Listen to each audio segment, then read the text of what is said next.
사무엘상 27장 1절에서 11절 말씀, 구약성경 456면입니다. 우리 번갈아 가면서 읽고 마지막 11절은 함께 읽겠습니다. 다윗이 그 마음에 생각하기를 내가 후일에는 사울의 손에 붙잡히리니 블레셋 사람들의 땅으로 피하여 들어가는 것이 좋으리로다. 사울이 이스라엘 온 영토 내에서 다시 나를 찾다가 단념하리니 내가 그의 손에서 벗어나리라 하고,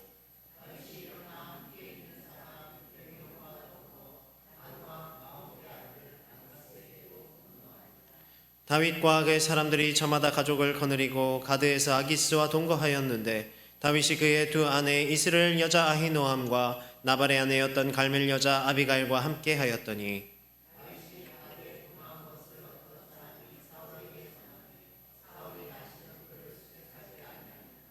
다윗이 아기스에게 이르되 바라건대 내가 당신께 은혜를 입었다면 지방성읍 가운데 한 곳을 내게 주어 내가 살게 하소서. 당신의 종이 어찌 당신과 함께 왕도에 살리이까 하니,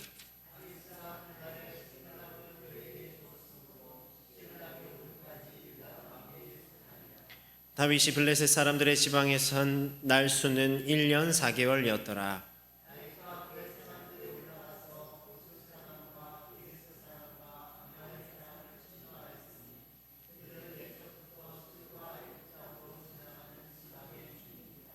다윗이 그 땅을 쳐서 남녀를 살려두지 아니하고 양과 소와 나귀와 낙타와 의복을 빼앗아 가지고 돌아와 아기스에게 이르매,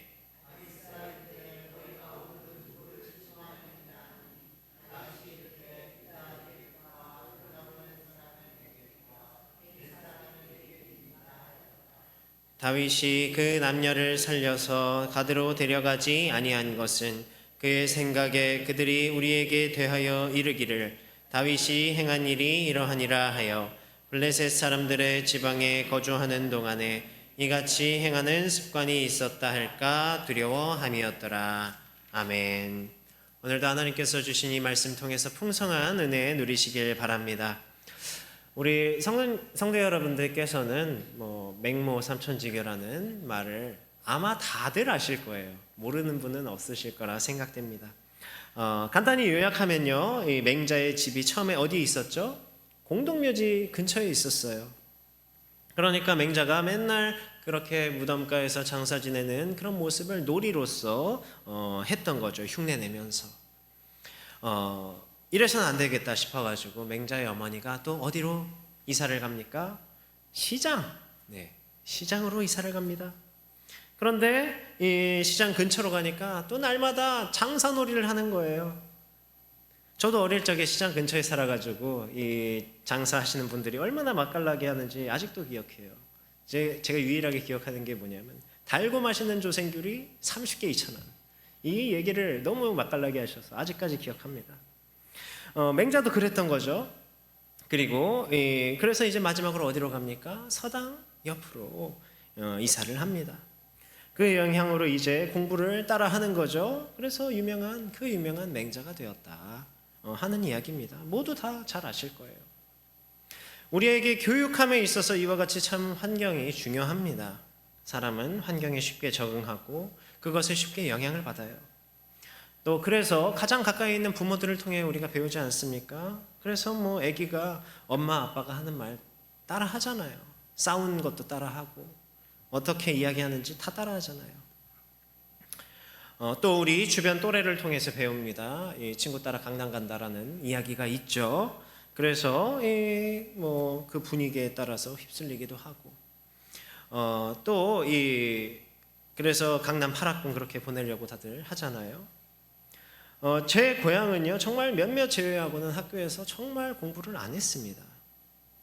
그런데 여기 와보니까, 저희 강남 와보니까 완전 분위기가 다르더라고요. 특별히 우리 중고등부 같이 말씀 나누고 하다 보니까 정말 분위기가 달라요. 그런데 이와 같은 환경은요, 바로 우리의 신앙에도, 우리의 믿음에도 굉장히 큰 영향을 미칩니다. 오늘 다윗의 이야기가 그래요. 다윗은 사울을 한 번 더 살려줍니다. 사울은 어떻게 이야기하냐면 다윗에게 다시는 내가 너를 해하지 아니하겠다 이렇게 이야기를 해요. 내가 정말 잘못했다. 그렇지만 이렇게 이야기했지만 다윗은 여전히 이 사울을 믿을 수가 없었던 겁니다. 그래서 오늘 1절과 같은 생각을 해요. 그 마음에 사울을 너무 두려워했기 때문에 내가 언젠가는 이 사울에게 붙잡힐 것 같으니까 이 블레셋 사람들의 땅으로 피신해야겠다, 이렇게 생각을 하는 거죠. 이미 다윗은 블레셋 땅으로 피한 적이 있습니다. 21장에 보면요, 이 가드 왕 아기스에게 피했는데 오늘 27장에서 다시 이 가드 왕 아기스에게로 피하게 됩니다. 그때는 어땠죠? 이제 미친 척을 해서 위기를 모면했죠. 그럼에도 다시 그에게로 간 것은요, 정말 그만큼 절박했다는 거예요. 심지어 이제는 자신을 따르는 무리들이 많아졌어요. 여기에 오늘 27장 2절에 보면요, 함께 있는 사람 600명이라 하는데 이것은 아마 전쟁에 출전할 수 있는 성인 남자들을 계수한 걸 겁니다. 그렇다면 그 식솔들도 있겠죠. 그러면 다 합치면 2, 3천은 됐다는 거예요. 그래서 그들을 어쨌든 보호하기 위해서 이 아기스에게로, 가드왕 아기스에게로 블레셋 땅으로 들어가는 거예요. 이제는 아기스도 아는 거죠. 이 다윗과 사울의 관계를. 사울이 이 다윗을 진짜 미워하는구나, 죽이려 하는구나. 그러면 진짜로 이제는 적의 적은 아군이 되는 겁니다. 그래서 다윗을 받아들여요. 사울은 다윗이 블레셋으로 도망하였다는 것을 듣고는 추적하는 것을 그만둡니다. 어찌 보면 이 다윗의 판단이 유효했던 거예요. 그리고 다윗은 아기스의 용병으로 들어가게 됩니다. 이에 대해서 이 아기스 왕에게 용병으로서 요구하는 말이 오늘 5절 말씀이에요. 우리 5절 한번 같이 다시 한번 읽어볼까요? 27장 5절 함께 읽겠습니다. 다윗이 아기스에게 이르되 바라건대 내가 당신께 은혜를 입었다면 지방 성읍 가운데 한 곳을 내게 주어 내가 살게 하소서. 당신의 종이 어찌 당신과 함께 왕도에 살리일까 하니. 아멘. 다윗의 수많은 무리가 이 왕이 사는 지역 가드에 거주했다면요, 이미 거주하던 그 가드 시민들과 갈등을 일으킬 것이 뻔했어요. 그래서 지방에 이 성읍을 하나 달라고 했던 것인데 사실 그것은 표면적인 것에 불과하지 않았습니다. 중요한 이유는 무엇이었냐면요, 이 블레셋이라는 지역이, 가드라는 지역이 어떤 지역이겠습니까? 이방 지역. 그러면 어떤 것이 있었겠어요? 우상 숭배가 만연했던 지역이란 말이에요. 그곳에 계속 머물렀었다면 어떻게 되었을까요? 점점 그 문화에 동화되어 갔겠죠.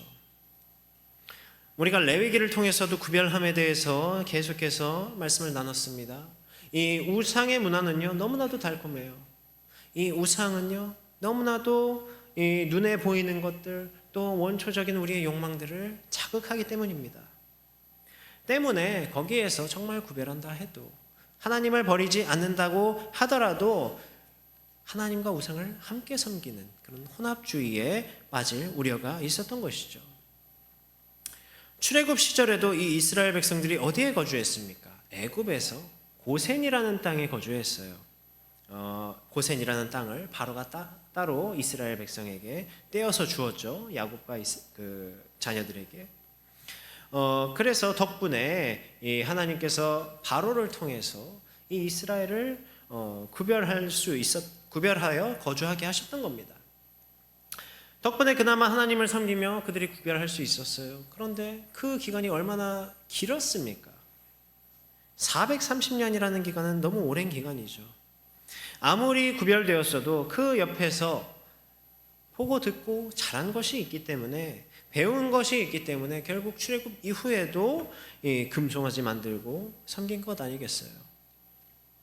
그래서 이 구별함을 계속해서 명하셨던 겁니다. 레위기에서. 다윗도 이를 위해서 자신들이 따로 떨어져 구별하여 살 곳을 청했던 겁니다. 이 5절 말씀에서. 물론 기타 정치적인 이유도 있었겠죠. 근처에서 이 신하들의 눈에 자주 띄면 아무래도 어떤 충돌이 일어날 수 있으니까 그걸 미연에 방지하고, 또 아기스 왕의 영향으로부터 정치적으로 자유로워지기 위한 것도 있었겠지만 가장 중요한 것은 하나님의 백성으로서의 구별이었습니다. 그래서 가드로부터 남서쪽으로 이 40km 떨어져 있는 시글락성을 이 아기스가 다윗에게 줍니다. 사실 아기스도 나름대로 남쪽을 방어하고자 하는 목적으로 준 것인데 이것이 다윗에게 딱 들어맞은 것이죠.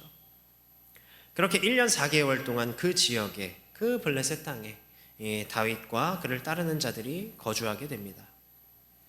그런데 이러한 구별에도요, 이 주변의 환경과 여러 상황들이 우리에게 영향을 미친단 말이에요. 다윗은 유다의 정적들인 그슬과 기르스, 아말렉을 그 시글락성에서 이제 모여서 살면서 치게 됩니다. 그런데 사실 이들은 유다, 이스라엘과는 적이지만요, 블레셋과는 우호적인 그런 자들이었어요. 그러니까 다윗이 이들을 전부 죽이고 혹시나 그런 일들이 새어나갈까봐 완전히 다 죽이고 양과 소와 낙타 같은 그런 전리품들을 아기스 왕에게 가져오고 와서 다윗이 이렇게 말하는 거예요. 유다 네겝과 여라무엘 사람의 네겝과 겐 사람의 네겝을 쳐서 가져온 것입니다. 어떻게 이야기하고 있는 거죠? 거짓말하고 있는 거예요. 물론 위기를 극복하기 위해서 이 아기스의 신임을 더욱 얻기 위해서 그렇게 판단했다 할지라도 이 다윗의 신앙이 조금씩 약해져 가고 있는 모습을 보여주고 있습니다. 우리가 착한 거짓말, 선한 거짓말이라고 이야기를 하죠. 종종 그렇게 이야기해요. 그러나 그렇다고 해서 그 거짓말이 참으로 선한 것인가, 하나님께서 보시기에 참으로 선한 것인가 라고 했을 때 그것을 우리가 그렇다고 할 수는 없을 겁니다. 보통 그렇게 거짓을 이야기하는 것도 때로는 자신의 욕심이나 이기심을 위해서, 또 혹은 스스로의 판단을 합리화하기 위해서 쓰이기도 하잖아요. 이러한 모습에서 다윗의 신앙이 조금씩 연약해짐을 유추해 볼 수 있는 것이죠. 무엇 때문에 그랬을까요? 어쨌든 그 우상 숭배가 만연한 블레셋 땅 가운데, 그 지역 가운데 거주함으로 인해서.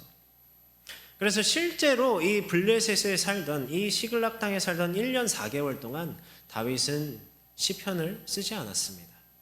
다윗이 쓴 시가 없어요. 이 다윗이 그 도망 중에도, 어려운 가운데서도 하나님께 찬양하며 기도하는 시를 썼고요.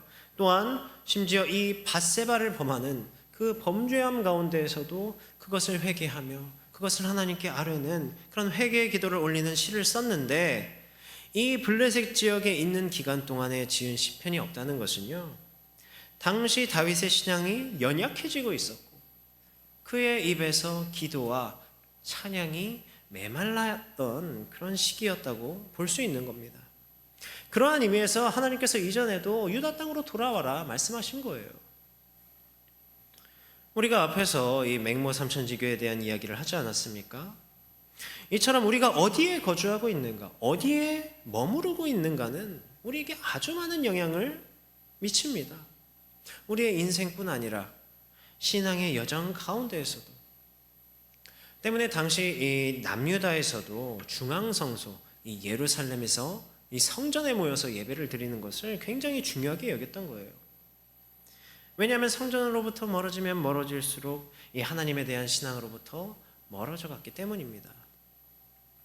또 주변의 상황과 문화의 영향을 받았기 때문이에요.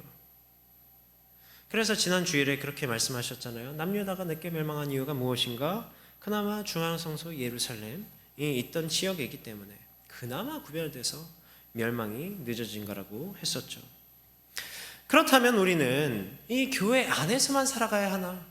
이렇게 구별하여서 이 교회 안에서만 살아가야 하나? 아니면 저기 어디 구별해서 우리가 같이 교제하던 가족도 버리고 친구도 버리고 직장 다 버리고 우리끼리만 공동체를 이루어서 수도원 생활을 해야 하나? 사실 오늘날 우리의 삶과 우리의 환경을 보면요, 이 맹모 삼천지교라는 말이 안 맞습니다. 특히나 신앙적으로는 그래요. 온 데를 둘러봐도, 온 데를 가봐도 다 블레셋 땅입니다. 옛 유다와 같이 하나님만을 섬기는 그런 선민, 이 백성들의 나라가 아니란 말이에요. 아무리 구별해도 결국에는 그 영향 아래에 있습니다. 더군다나 이젠 인터넷이 너무나도 발달했어요. 이 온라인으로 온 세계가 연결되어 있는 상황에서 우리가 구별하는 것은 참으로 쉽지가 않습니다.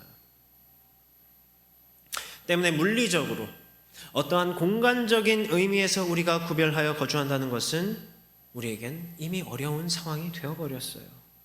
물론 그 가운데에서 우리가 이렇게 오늘같이 교회에 함께 모여서 예배하며 교제하고 교육하고 봉사하고 복음 전함으로 구별하는 것이 필수적이긴 합니다. 그러나 어찌 보면 온갖 세상 문화로 둘러싸인 이 가운데에서 물리적으로 구별할 수 있는 곳이 교회니까요. 그러나 그것을 넘어서 우리의 삶 가운데에서 구별하는 것이 필요하다는 겁니다. 오늘 말씀 제목이 뭐죠? 어디에 거주하는가? 이 어디에 거주하는가라고 여러분께 지금 이 제목을 통해 질문하는 거예요.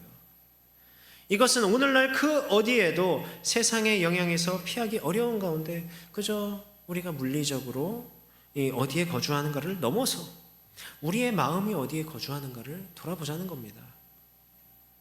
사실 물리적인 구별은요, 우리의 마음의 구별을 하는 것에 참 도움이 많이 됩니다. 그래서 우리가 교회에 나와서 함께 예배 드리는 거잖아요. 구별하여 예배 드리고 시간을 구별하고 마음을 구별하고. 그런데 아무리 교회 근처에 살고 아무리 우리가 교회에 열심히 나와봐야 그 마음이 하나님 가운데 거하지 못한다면 도대체 무슨 소용이겠어요? 지난 주일 말씀과 같이 우리 마음이 얼마나 하나님과 가까이 거주하는가, 얼마나 하나님을 떠난 곳에 거주하는가, 그 사이에서 어느 게 더 중요한 거, 하나님 앞에 가까이 나아가는 것이 중요하다는 것이죠. 그래서 하나님께서는요, 역대하에서 이렇게 말씀하세요. 솔로몬이 의리의리한 성전을 완공합니다. 그리고 하나님께서 솔로몬에게 나타나서 이렇게 말씀하세요. 역대하 7장 19, 20절인데요. 제가 한번 읽어드리겠습니다. 그러나 너희가 만일 돌아서서 내가 너희 앞에 둔 내 율례와 명령을 버리고 가서 다른 신들을 섬겨 그들을 경배하면 내가 너희에게 준 땅에서 그 뿌리를 뽑아내고 내 이름을 위하여 거룩하게 한 이 성전을 내 앞에서 버려 모든 민족 중에 속담거리와 이야기거리가 되게 하리니 내 율례와 내 명령을 버리고 가서 다른 신들을 섬기면 이 성전도 버릴 것이다. 놀림거리가 되게 할 것이다. 하셨던 겁니다. 실제로 그렇게 됐죠. 그래서 바벨론에 의해서 멸망당하고 성전 그 기물들도 다 뺏기고 파괴된 것이고요. 그렇다면 결국 우리가 어디에 거주하는가? 성전에 거주하는가? 아니면 어느 구별된 지역, 오늘 이 시글락 성과 같은 그런 지역에 거주하는가? 아니면 그런 것이 중요한 게 아니라 바로 우리의 마음이 하나님과 함께 거주하는가? 이것을 우리가 돌아보아야 한다는 겁니다. 그러면 그 모습은 어떤 모습일까요? 뭐라고 말씀합니까? 내 율례와 명령을 버리고 가면 이렇게 쓸모없는 것이 되게 할 것이다 하시잖아요. 그러면 그 반대로 이 하나님의 율례와 명령을 버리지 않고 그를 따라 행하는 것이 바로 하나님과 함께 거주하는 모습이겠죠. 우리의 삶 가운데에서 하나님께서 우리에게 주신 말씀 따라 지키고 행하며 살아가는 것이 하나님과 함께 하나님 안에 거하는 모습이 되는 것입니다. 그러한 모습을 우리에게 보여주었던 자들이 이 성경에도 많아요.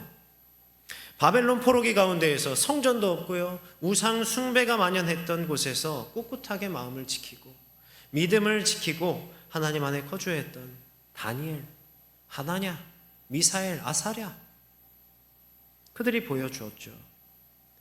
바벨론의 문화에 타협하지 않고 그 권력에도 굴종하지 않고 하나님을 두려워하며 하나님께 기도하며 하나님께 예배하지 않았습니까? 다윗이 이 블레셋 땅에서 구별하며 거주하기 위해서는요, 그저 그 지역만을 구별하는 것이 아니라 진정으로 그의 마음, 또 그 마음 가운데의 구별, 하나님 안에서의 거주하는 것이 필요했을 겁니다. 그럴 때일수록 더욱 하나님을 찬양하고 더욱 하나님께 기도하고 더욱 하나님의 말씀을 읊조리며 시를 쓰며 정직함으로 물론 다윗은 그 가운데에서 하나님께서 지키시고 이끄셨어요. 하나님께서 계획하신 대로 이스라엘의 왕이 되었습니다.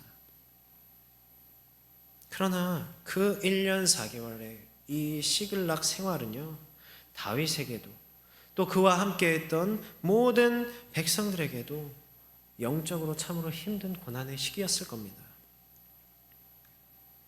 그러한 의미에서 이 땅 가운데 이렇게 우리가 공간적이나 어떤 물리적인 구별이 어려운 우리의 삶 속에서 우리는 어떻게 해야 하겠습니까?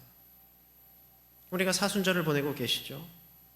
예수님께서 걸어가신 길을 따라서 우리도 구별하여서 조금이라도 하나님께 더 가까이 가고자, 가까이 거주하고자 하는 것입니다.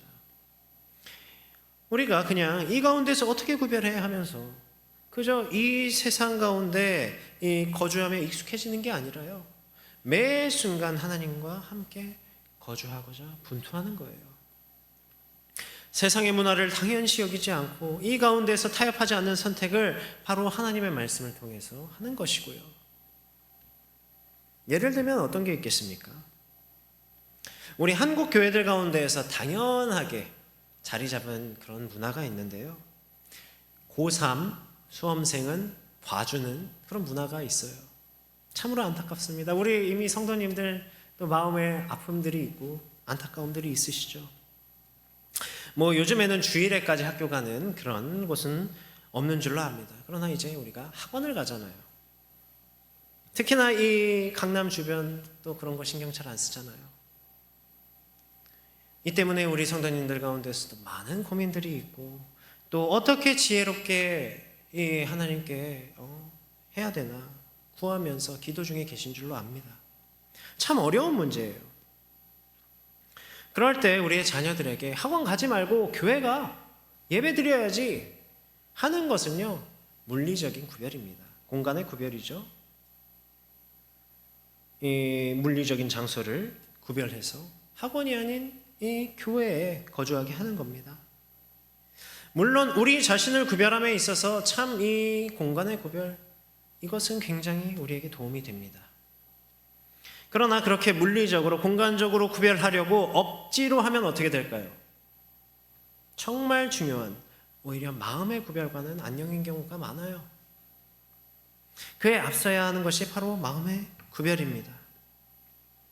뭐 우리 이미 믿음 안에 성숙한 우리 성도님들의 경우에야 단번에 끊어내고 예배의 자리로 나아가겠죠. 어떤 상황이든지 간에.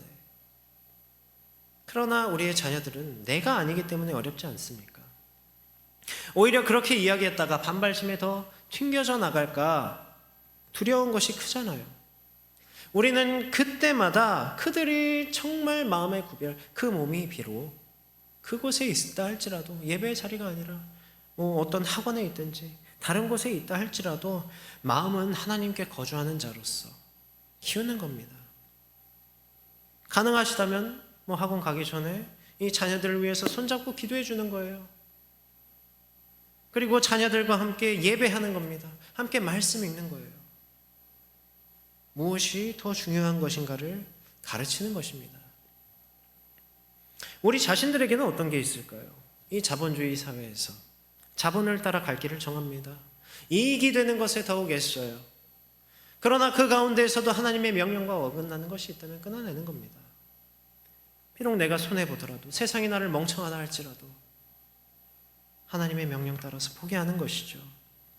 그를 통해서 내가 세상에 거주하기보다는 하나님 안에 거주하기를 택하는 것입니다. 하나님께서는 그저 우리가 외딴 곳에 떨어져서 구별하기만을 원하진 않으세요. 예수님께서도 우리에게 주신 명령이 있습니다. 그러므로 너희는 가서 모든 민족을 제자로 삼아라. 아버지와 아들과 성령의 이름으로 세례를 베풀어라. 내가 너희에게 분부한 모든 것을 가르쳐 지키게 하라. 나가라 하시잖아요. 우리의 주변의 모든 것이 이 블레셋과 같은 그런 우상의 문화, 그것이라 하더라도 그저 우리끼리 우리 안에서 구별하는 것이 아니라 이 세상 가운데 그들을 바로 삼위일체 하나님의 이름으로 구별하여 변화시키기를 하나님께서는 원하세요. 그리고 이 다음 절 마태복음 28장 19, 20절의 말씀인데 그 다음 절에 이어지는 말씀이 무엇인 줄 아세요? 볼지어다 세상 끝날까지 너희와 항상 함께 있으리라. 예수님께서 우리와 항상 함께 하신다 하였습니다. 우리는 그 말씀 믿고 그 말씀 따라서 우리 또한 예수님과 함께 예수님 안에 거주하면 되는 거예요. 그분의 말씀 따라서 지키며 행하며 살아감으로써 사랑하는 성도 여러분, 지금 여러분께서는 어디에 거주하고 계십니까? 강남입니까? 서초입니까? 양재입니까? 아니면 서초신동교회입니까? 우리가 거주하는 곳이 어디든지 간에 오직 하나님과 함께 거주하며 구별되어서 이 땅 가운데 복음을 선포하는 저와 여러분 되시기를 간절히 바랍니다. 예수님께서 우리와 항상 함께 하십니다. 아멘. 우리 함께 기도하겠습니다. 육신은 비록 세상 가운데 거주할지라도 오직 우리의 영혼과 우리의 마음은 하나님 안에 거주하며 함께함으로 구별하게 하시고 지키시기를 함께 기도하겠습니다.